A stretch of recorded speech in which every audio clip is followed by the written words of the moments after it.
So let's start with an easy question. Why did we lose the 2012 election?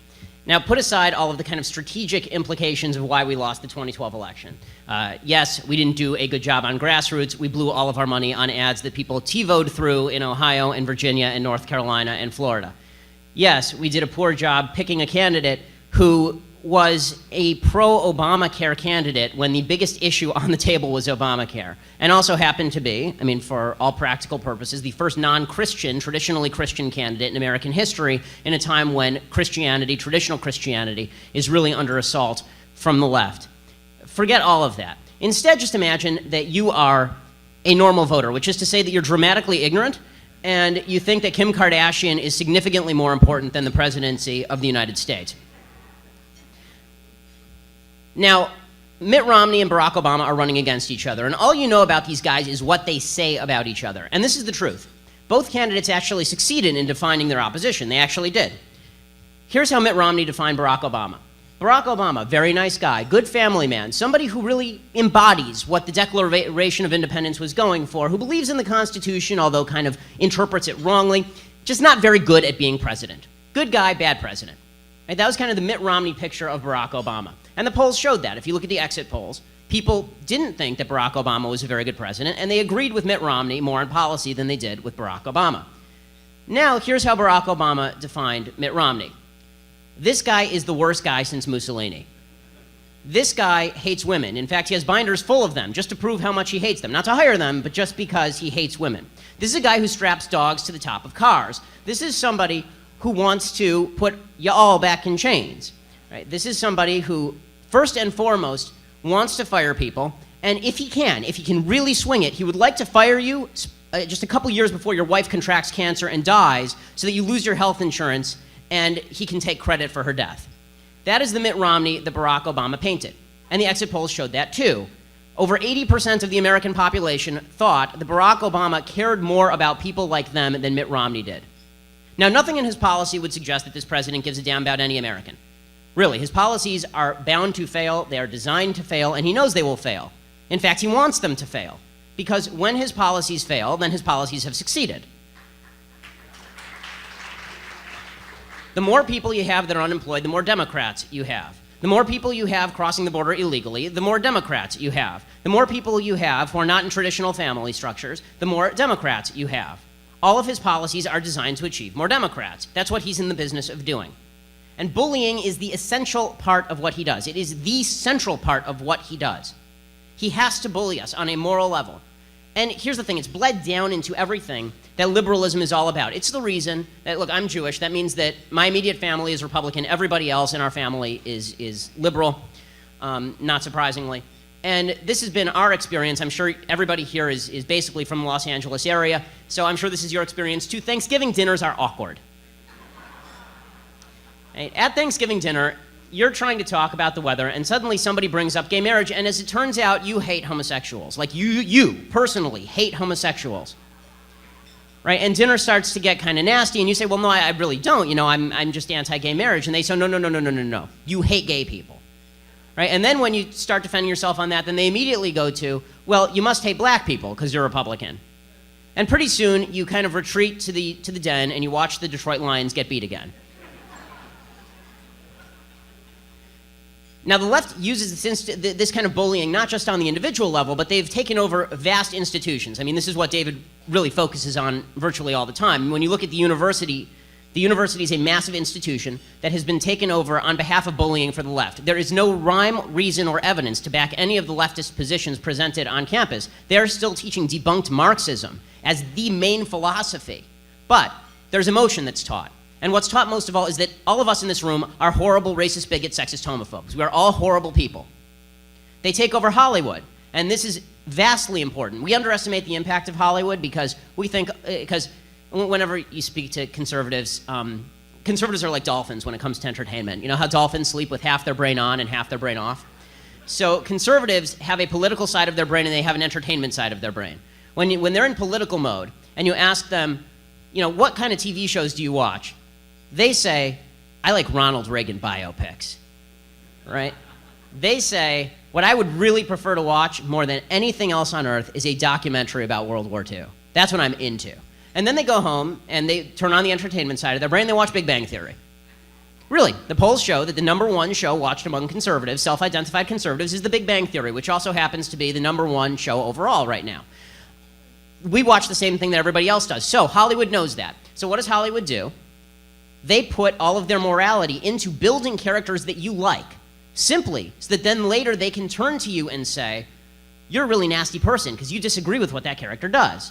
Right? If you like Rachel from Friends, but you disagree with single motherhood, right? Unwed motherhood, you're a bad person because Rachel from Friends was a single mother, right? This is Joe Biden, who's a vastly stupid man, once said something that was actually mildly intelligent. He said that Will and Grace and Ellen had done more for the gay agenda than any other piece of entertainment had ever done for any agenda. That is 100% true. He said this country has become a pro-gay marriage country in large part because of Will and Grace and Ellen. And what that is subtle bullying on the part of the left by presenting characters who are really likable and then posing them against people who are really unlikable. Right? In Hollywood's vision, everybody in this room is John Lithgow from Footloose. Right? We all want to shut down the dancing. That's what we're about. They take over the nonprofits. I mean, if you look at Media Matters has been used by this administration as essentially a club on behalf of its policies, trying to initiate boycotts, AstroTurf boycotts against folks like Glenn Beck, against folks like Rush Limbaugh. All of those groups have been working in coordination with the White House in the greatest attempt to quash the First Amendment, certainly in my lifetime. It's incredible to watch. And most of all, they've taken over the media. And the media is the home of institutional bullying. You want to know why everybody in this room cares about Benghazi, but nobody outside of this room does? It's because of the mainstream media, which pretends that they're objective and hide behind that facade of objectivity in order to portray us as a bunch of rambunctious punks who just don't like the black president. And that's why we care about Benghazi. Meanwhile, President Obama can do anything he likes, including go off to Vegas, while 4 Americans are dying in Benghazi, and he's still a nice fella. Now, those are the institutions that the left has taken over. They also use their bullying on a variety of topics. We mentioned some of them. When it comes to the gay marriage issue, the bullying tactic is that we must be against gay people, we hate gay people if we are pro-traditional marriage. On race, it's very obvious that they do this. The idea is that we hate black people if we are, for example, in favor of voter ID. Now, what voter ID has to do with being black is beyond me. It seems a little bit racist to me to suggest that black people are too stupid to be able to go down to the DMV and pick up an ID. But they say that we hate black people and are trying to disenfranchise them if we want voter ID. On class, we saw with sequestration, the same sort of deal. We didn't want to cut government spending because the country is bankrupt. We don't want to cut taxes because we would like greater prosperity. We do all of it because we hate poor people. And, I'm sure that, there are times we do. But in reality, we don't actually hate poor people. We want to help poor people, obviously, because we would like to help everyone. And the greatest way to help them is through free markets. But that's not how the left portrays us. So here's what we need to start doing. How do we fight this? Now, as a framework for this part, I always like to use the debate that I did with Piers. How many people saw the debate that I did with Piers on gun control? You don't have to have seen this debate that I did with Piers Morgan on gun control in order to understand this. I walked through it. It's about a 14-minute debate, at the end of which Piers Morgan was very unhappy. And it was about... Piers had been doing this routine on gun control. He was the chief left bully on gun control. Right, what he was doing was he was essentially saying that anybody who disagreed with him on gun control disagreed with him because they didn't care enough about the dead kids in Sandy Hook. It was because we are morally deficient human beings that we didn't agree with him on gun control.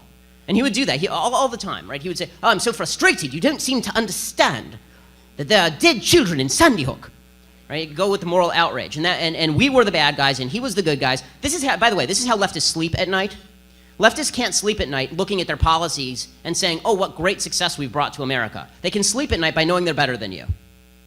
They're a bunch of elitists. So this is how Piers Morgan sleeps at night. Sure, he has armed guards protecting his house, which is another reason that he can sleep at night. But the real reason he can sleep at night is because we're bad people and he's a good guy. So I only had a couple things planned when I walked into this debate with Piers. There are 10 rules, basically, when you're debating somebody from the left. Before I get to the 10 rules on debating somebody from the left, there's only 2 reasons, really, ever, well, 3 reasons, why you would ever talk to someone from the left in the first place. The first reason to talk with someone from the left is if they're serving your food or providing a service. The second reason to talk with someone from the left is if they really don't know that they're of the left, and you found the one rare liberal, right? He's like the white elephant, who's actually somewhat reasonable and open to argumentation. Then you can have those discussions. And the third reason is if you have an audience to humiliate the leftists publicly. That is really the only reason, those are the only reasons to talk with folks on the left. So, with that in mind, here are the 10 rules for debating folks on the left. And this is stuff that Republicans are going to need to do if they ever hope to win again, because our messaging is only slightly worse than the candidates that we've been running the last few years. The first thing we have to do is we have to take a page from their playbook, which is we have to frame our opposition. Barack Obama is not a nice guy. Barack Obama is not someone who cares about the Constitution. He's not someone who believes in the Declaration of Independence. He despises both of those documents. They stand against everything that he stands for. And when he cites the Constitution and the Declaration in an attempt to hijack the words of the founders to promote Marxism, he is doing so purposefully in order to undermine the words of the founders. That's what he's doing. So, with regard to Piers, the first thing that I did was, within 5 seconds of opening, I said to him, Piers, you're a bully who stands on the graves of the children of Sandy Hook to promote your gun control agenda. And he kind of clutched at his pearls and said, how dare you? And I said, well, how dare you is not an argument. And he said, well, I repeat, how dare you? And I said, well, I sort of repeat. That's not really an argument. And also, I've been watching your show repeatedly, and you do this a lot, which is the second rule, which is don't get intimidated. When you talk with folks on the left, their moral, righteous indignation comes out very quickly because they run out of arguments very quickly. Their righteous indignation is it's in inverse proportionality to their ability to argue.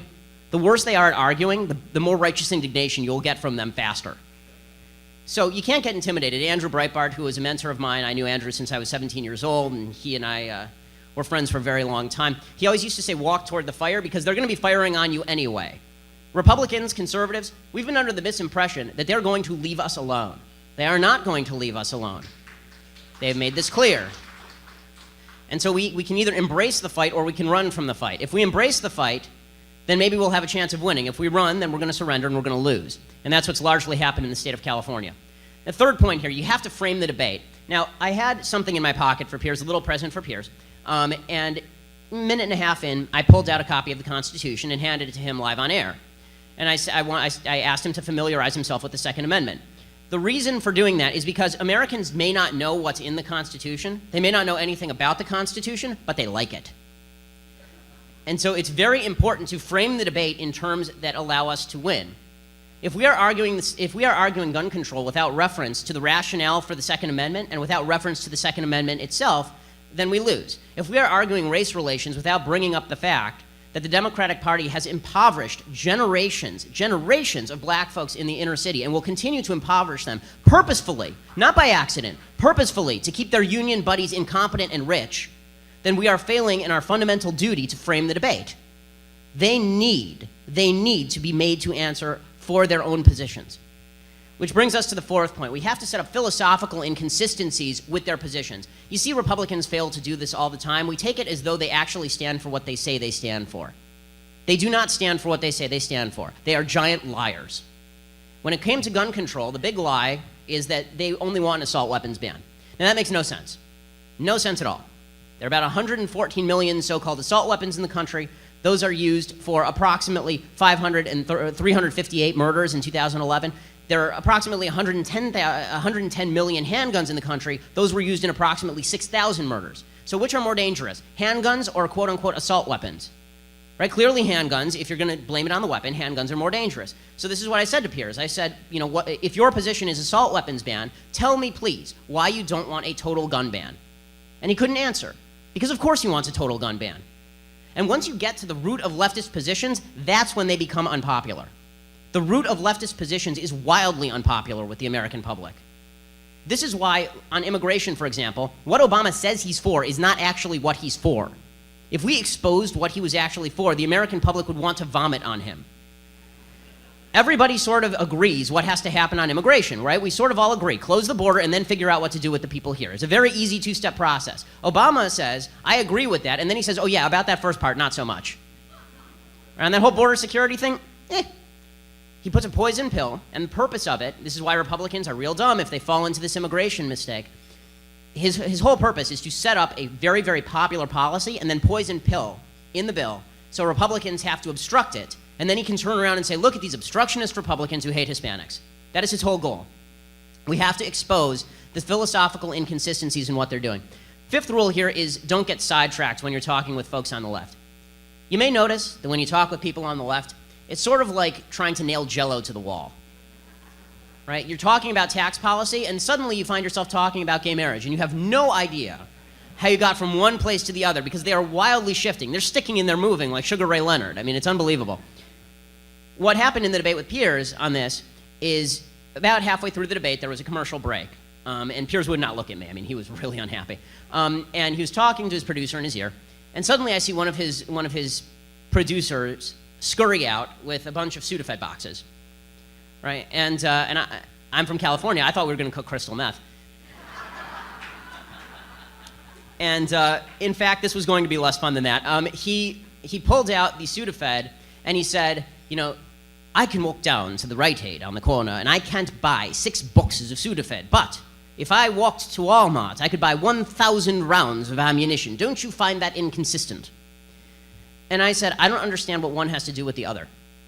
If you want to talk drug policy, have me on to talk drug policy. If you want to talk gun policy, let's talk gun policy. I have no clue what you're talking about. And he kind of looked at me, and then he moved on. And he had to push the Sudafed aside. Later I tweeted, don't bring Sudafed to a Constitution fight.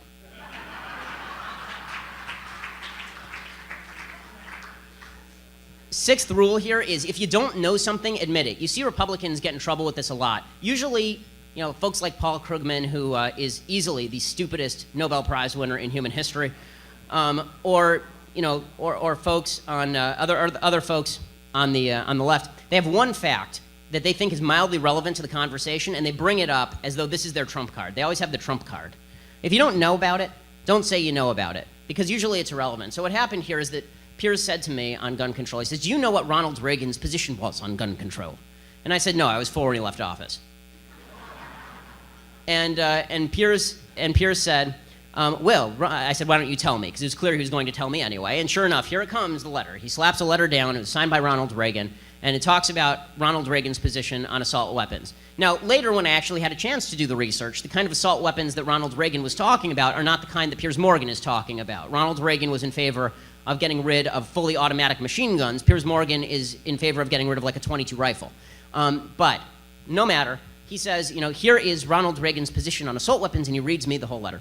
And finally, he finishes up, and he says, well, now what do you think about assault weapons? You know, Ronald Reagan, your favorite president, opposed assault weapons. And I said, so? And he paused for a second, and he said, but you like Ronald Reagan? I said, yeah, he's not God. I mean, he did a lot of things I loved. He also did a lot of things I didn't love. I mean, the amnesty was a bad thing, right? Spending too much money was a bad thing. Right? When he was governor of California, paving the way for tremendous liberalization of abortion, that was a bad thing. He admitted that was a bad thing later in his career. This is the 7th point here, which is don't get sucked in by the paradigm. We saw this during the Bush years a lot. Just because somebody is on your side doesn't mean you have to defend every stupid thing they do. And Mitt Romney did a lot of dumb things during the campaign. 47% was one of them, and they're still trying to hang that one around our neck. And you see this with regard to George W. Bush, who I love as a human being, but his second term was a disaster area.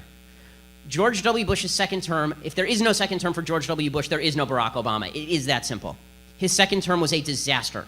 And yet Republicans are lumped in with George W. Bush because they didn't protest loudly enough when he was spending oodles and gobs of money. And they didn't protest loud enough when guys on our side were spending oodles and gobs of money. Just because someone's on your side doesn't mean you have to side with them. We are conservatives, not Republicans first and foremost. Okay, 8th point here. Let the other side have victories that mean nothing. When you're in a public debate, well, this is a fun parlor trick that you can do with your friends too. What you do is they're arguing a point and you want to look moderate, so you give them a victory on something that means absolutely nothing. So what happened in this debate with Piers is there was a point where he said to me, I said to him, Piers, here's the deal. We all sort of agree on what has to happen with guns. More good people should have guns, less bad people should have guns, right? Pretty common sense. And Piers says, was Nancy Lanza, Adam Lanza's mom, was the Sandy Hook shooter, his mom, was Nancy Lanza a bad person or a good person? And it was a good semantic point. because there are many definitions of good and bad, right? There's a very, I mean, the definition of bad varies widely between bad as in the Holocaust and bad as in I have a cold, right? So he was mixing up the two.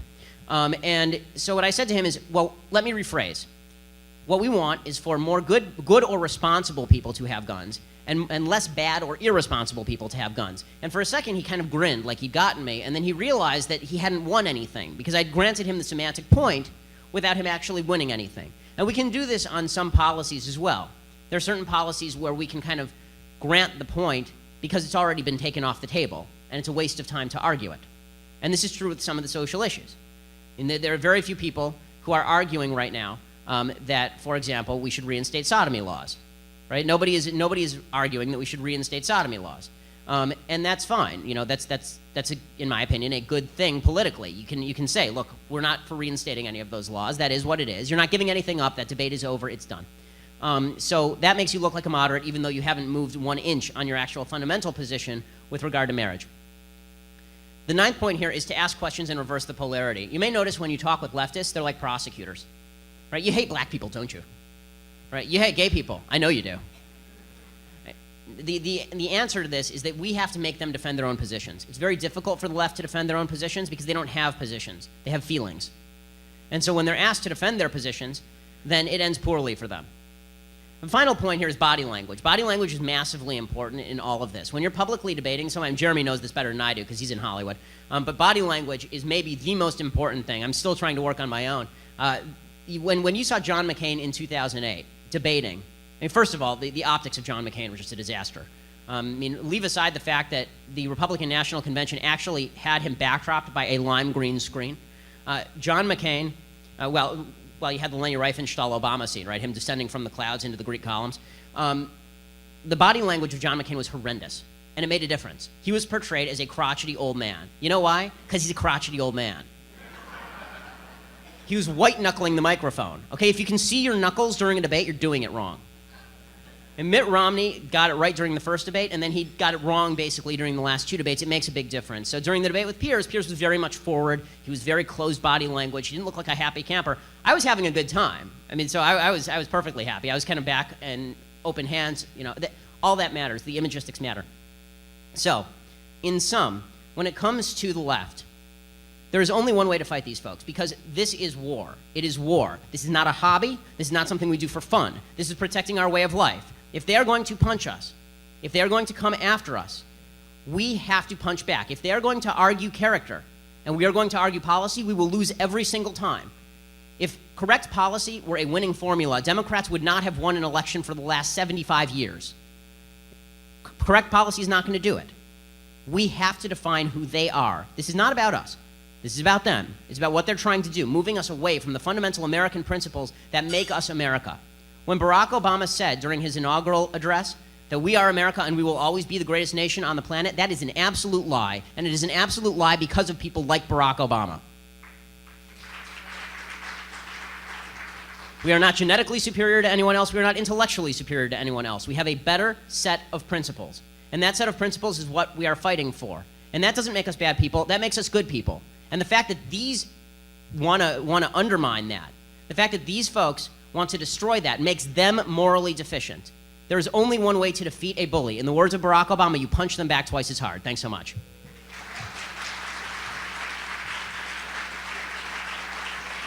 No, I think that's right. I mean, they are the active wing of the Democratic Party. There's a reason that every policy underlying it has help for the trial lawyers. I mean, there's a reason that Obamacare is specifically designed to help out the trial lawyers. When it comes to twisting law, there's nobody better at it than Democrats. This is why, you know, I really do believe that the Supreme Court has well overstepped its boundaries. I mean, if I could go back in time, I would say Marbury versus Madison is wrongly decided. The Supreme Court has done as much damage as any other institution in American life. You can see how the left is attempting to use law as a baton to wield against the American people. They will continue to do that, and again, there's only one way to do that, and that is to create alternative structures, alternative law schools, train people on the outside. Thank God there are places like Federalist Society that focus on this. When I was at Harvard, FedSoc was the largest student organization at Harvard. So there is an active resistance. Although, you know, Fed Society stock is in low regard because of John Roberts right now. They still do good work. of peace in the Middle East? Oh, well, nothing will happen, because nothing is ever going to happen, and thank God at least Israel has a leader that's worth his salt. Bibi is doing a good job this time. Back in the 90s, Bibi had not yet learned his lesson from Y River, so now he's learned his lessons after Y River, and he understands you don't make concessions to terrorists even after tremendous American pressure is applied. The fact that he won his re-election is very good for him, because Obama put serious resources into having him lose that election. As far as what's going to happen, with the Jewish community in the United States and Democrats, I am extraordinarily pleased that Chuck Hagel is the new Secretary of Defense. I am very, very pleased about this. The reason that I am pleased about this is because I want open anti-Semites in this administration. I don't want any Jew, I don't want one Jew to have the excuse that this administration is overtly pro-Israel when they are overtly anti-Semitic. Chuck Hagel is an anti-Semite. This administration is anti-Semitic. It always has been. It always will be. They despise the state of Israel, and they would not blink. If Obama could clap his hands tomorrow and the state of Israel disappeared from the map, he would do it in a heartbeat. And any Jew who continues to vote for this Democratic Party, dominated by folks like this, should turn in his Jew card right now. Well, I mean, David knows this much better than I do. I'm a lifelong conservative, and David was once a leftist, so David knows how the liberal mind works better than I do. But I would certainly say that when it comes to the left, they are short-term thinkers. They are self-centered and they are short-term thinkers. And it doesn't feel good to say that there is a giant deficit looming on the horizon. Also, you don't win elections by saying that doom is around the corner. You don't. If you say that doom is around the corner and your opponent says, no, everything's great, nothing bad is going to happen here, then you look like you are, you're an apocalyptic thinker, and you're the bad guy now. I've been saying to Republicans in Congress for a while that they need to get off the entitlement reform bandwagon in PR, because, look, we don't have the presidency and we don't have the Senate. It's not going anywhere. And you see what Obama's doing with it. Obama is grabbing entitlement reform. This week he's going to present his budget, and he's going to present entitlement reform as part of that budget, not because he actually wants serious entitlement reform. He knows his budget's not going anywhere, but simply so that he can look moderate while trying to raise Americans' taxes some more. That's the whole goal here. What Republicans should do, and what they should be really focused on right now with regard to fiscal policy and PR and messaging, is they should be picking out every example of bad spending in the federal government and passing an individual 2-page bill to repeal that section of bad spending, send it to the Senate, force Harry Reid not to put it up for a vote, or force Harry Reid to pass it and Obama to veto it, and then run as fiscally conservative folks. And then when we actually have a majority, do something. See, this is what Obama does. Don't underestimate Barack Obama. Do not underestimate him. He's a brilliant tactician, or at least the people around him are brilliant tacticians. He's very good at what he does. He understands something on a basic level. He only wins politically when he does not pass anything.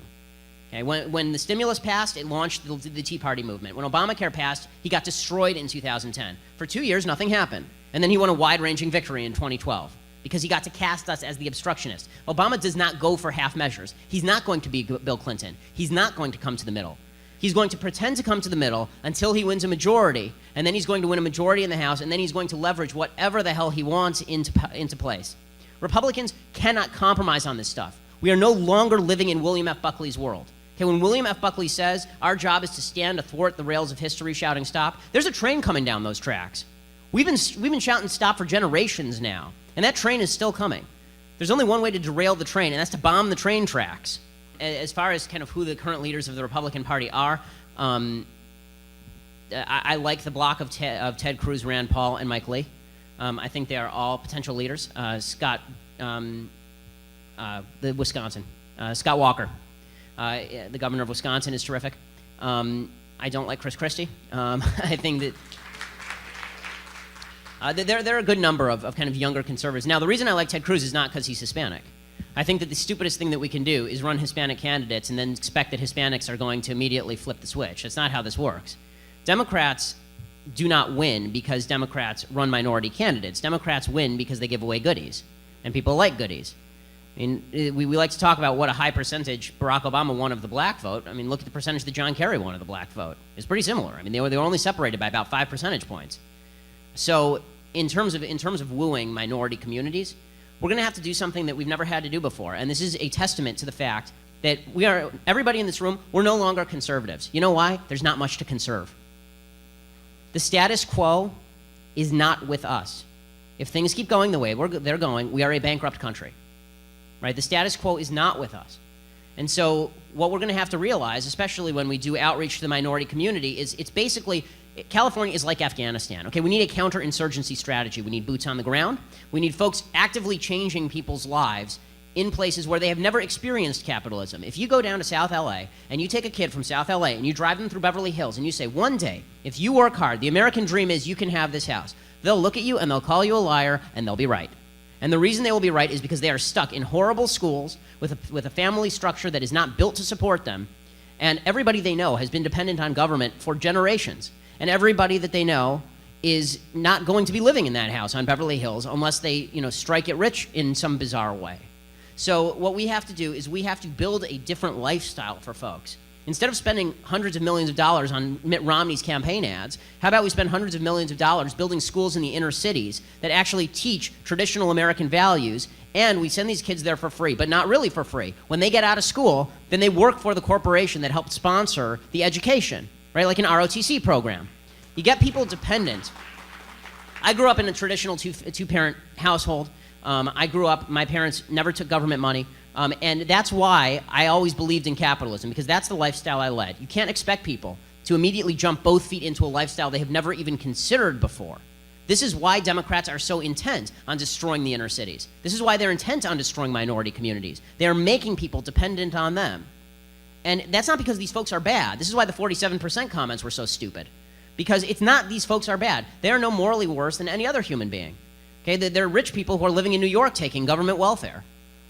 And to demonize those folks, it's not about them. It's about the system that they've been dragged kicking and screaming, or willingly, into being a part of. And it is our job to get them out of that system or provide them an option to get out of that system. And if we don't do that, then we are going to continue to lose. And that's a lot of hard work, and that's a lot of money, and it's not something we're used to. We're used to the default being, if you don't work hard, then you're poor.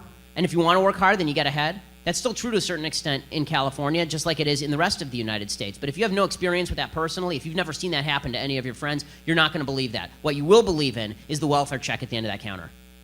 Well, Texas needs border security on all of its borders. But I mean, it's a serious problem. As far as wooing the Hispanic vote, I said this at the California Republican Convention. I did the keynote up there a couple months ago. And I said, and I truly believe this, that our politicians need to start learning Spanish. And I don't mean that because I think that Spanish is better than English, or because English is not the language of the United States. It is. All of our founding documents are in English. But conservatism is not relegated to one language. You should be able to vote Republican without having to speak English. And if you don't understand what we're saying, then you're not going to vote for us. While we're busy railing against bilingual education, the left is busy running ads in Hispanic communities in Spanish talking about how evil we are. So we have a choice here. We can either get practical, or we can continue to fight yesterday's battles. Well, they're crazy. Yes, but we need them. I think Rand, by the way, is different than Ron. I'm holding out judgment on Rand. Yeah, as far as the Ron Paul folks, I think one of the ways that you're going to bring the Ron Paul folks into the fold is by having a truly conservative fiscal policy. And I think the Republican Party has been a long way from that for a very long time. They rightfully don't trust, the Republican Party or the conservative movement to hold down the spending and to stay relatively libertarian on kind of economics. And that's not inaccurate. So, look, if Rand ends up being the candidate in 2016, obviously that'll help a lot with that. And we're just going to have to work real hard in the next 4 years to teach Rand about foreign policy. Food. Well, they started it. I mean, and when I say they started it, what I mean is that they've deliberately turned entertainment into a political medium, and we have to fight back on that same plane. So, I tend to think Jimmy Fallon is a dramatically unfunny person. I ranked him somewhere between Pol Pot and Hitler on the funny scale. But there's something else that's wrong with Jimmy Fallon, which is that Jimmy Fallon is a leftist hack. Right? Jay Leno actually tries to provide a semblance of balance, and Jimmy Fallon does not. And NBC is moving away from that because this is what NBC does. NBC has deliberately tried to do that. I'm not a big fan of getting along. And what I mean by that is not that you can't have friends on the left. I do. I have friends on the left. We just don't talk politics. But they have made it unlivable. I mean, the left has made it really unlivable for conservatives in liberal areas. You don't see the same for liberals in conservative areas. Right? We don't demonize folks when they are in conservative areas.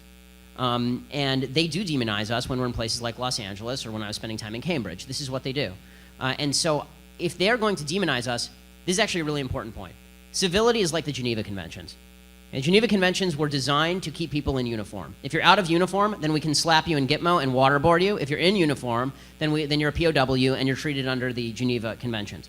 Civility is the same way. If people want to be civil, great, let's be civil. If people are going to be uncivil, then you don't deserve civility. In fact, it is counterproductive to treat an uncivil person with civility. If they call you a racist and you call them reasonable, you automatically lost the argument. Because if they call you racist, here's the logic. They call you racist, you say, oh, well, you're reasonable. What you're actually saying is that it is reasonable for them to call you racist, i.e. you're racist. Right? You just conceded their argument. It is dramatically unreasonable for them to do any of these things. Being contentious, we've been bullied into avoiding being contentious. The left has been utterly contentious for the last 40 years. I mean, they were bombing places in the 60s. The idea that we are the people who are, we're the fascists. I mean, you heard the language that Jeremy was quoting about me. When they said that I was a fascist version, that's apparently, I mean, I can guarantee that's only half true. But that's the language that they use about us on a regular basis. And we cannot fight back against that by trying to come to the table and have cultural conversations with them. I mean, that's the same folks who are on campus right now in the Jewish groups trying to have, iftar dinners with the folks who are then sending money off to the terrorist groups.